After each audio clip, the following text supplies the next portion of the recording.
Richard, and I work with the Orange County Library System, and we are currently here at the Washington Park Library in Orlando, Florida, and we're capturing memories from our community. Please tell us your name and where you're from.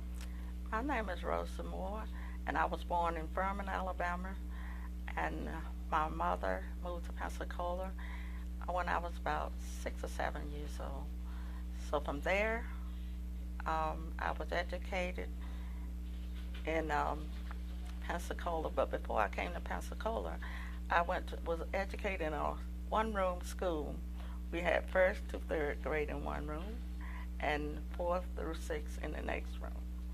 So after moving to Pensacola, I went through the elementary school there, the junior high school there, which was Washington Junior High, senior high school, Washington Senior High, and all this was segregated schools. And then I also went to Washington Junior College also, which was a segregated school. So later on, after I got married, that's when I moved to Orlando. So here in Orlando, I attend Valencia Community College. I got my degree in Associated Science of Nursing. Congratulations. And from there, some years later, I went to St. Leo University and got my degree in Bachelor in Psychology. Oh, that's fantastic. Yes.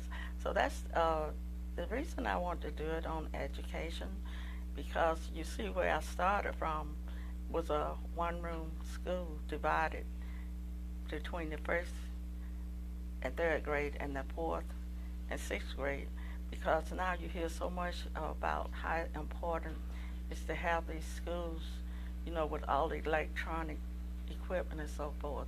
But the important thing is teaching the students the basic education, like your reading, writing, arithmetic. Because see, I came out of school. I always tell my children, but so far back in the woods, yet still I was able to overcome all that and end up in an integrated school, not only, like Valencia Community College. Also, St. Leo was once a parochial school, which is a Catholic school.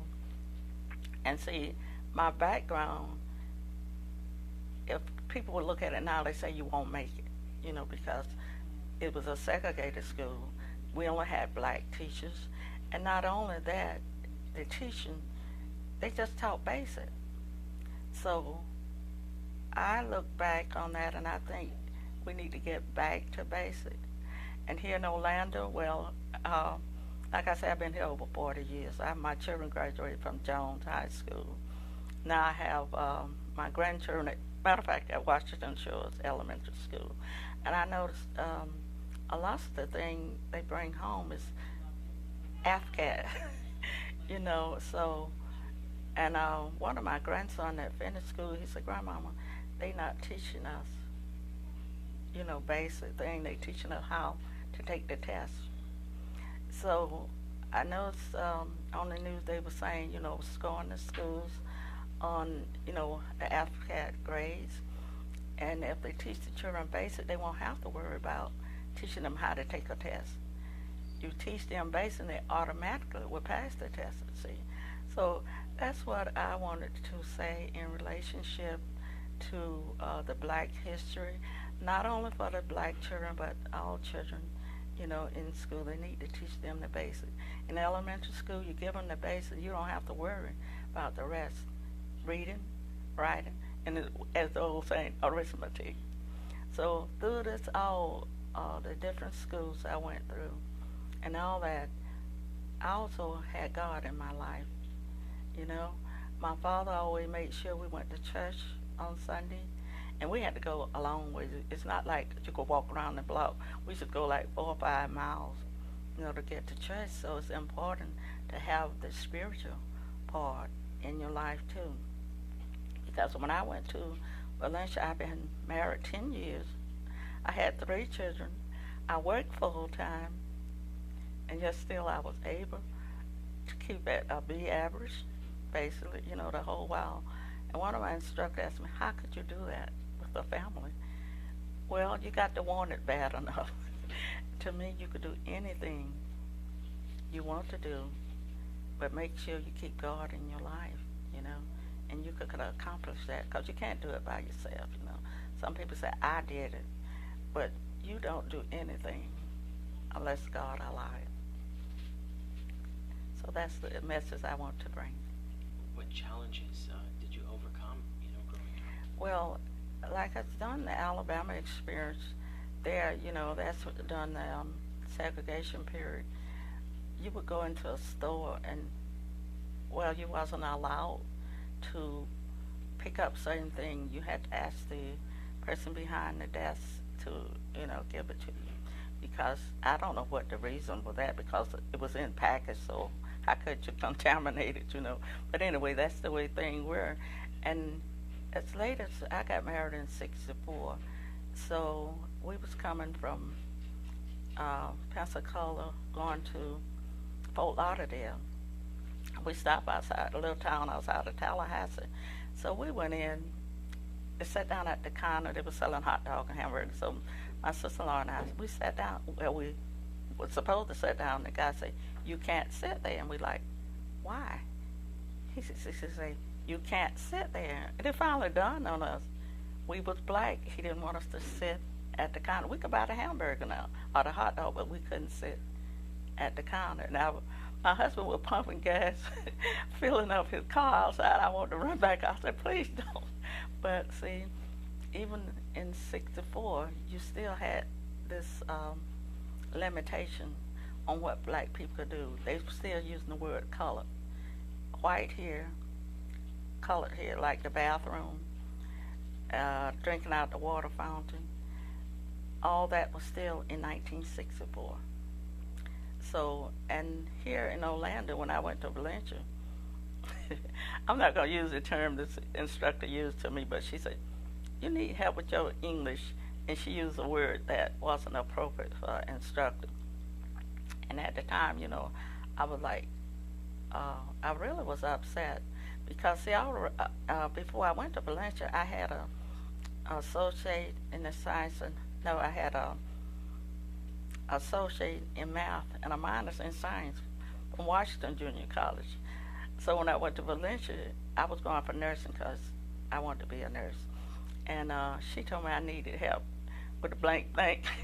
So I went to the nurse, to the English department. She said, well, are you going to be doing this when you finish nursing school?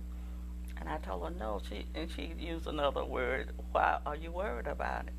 So even though this was in the '70s, even though it was this period of time, blacks still had a hard time this was the education field.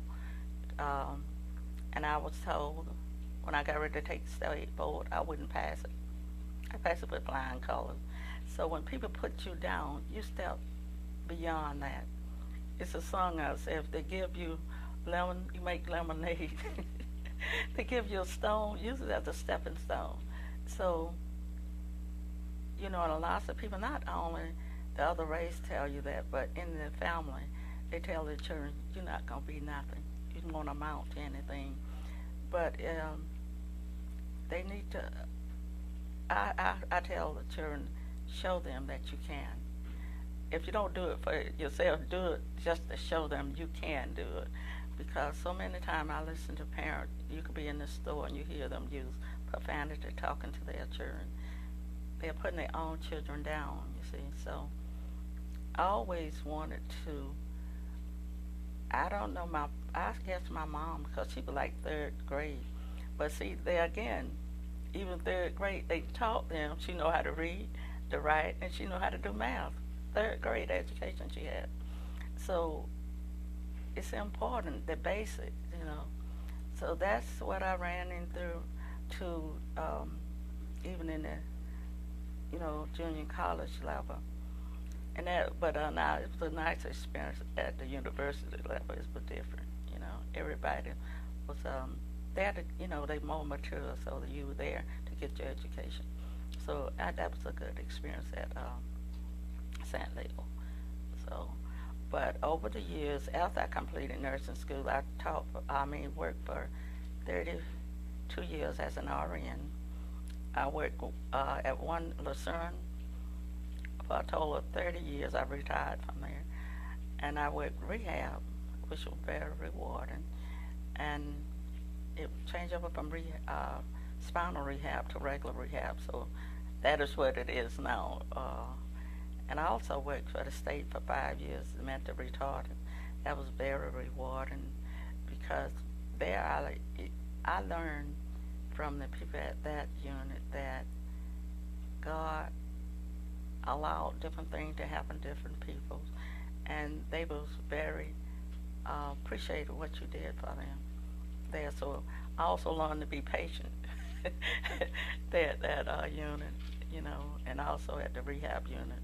I learned to be very patient. So, and I taught my children, just because somebody is different, it doesn't mean they not considered as a human being. They not worthy.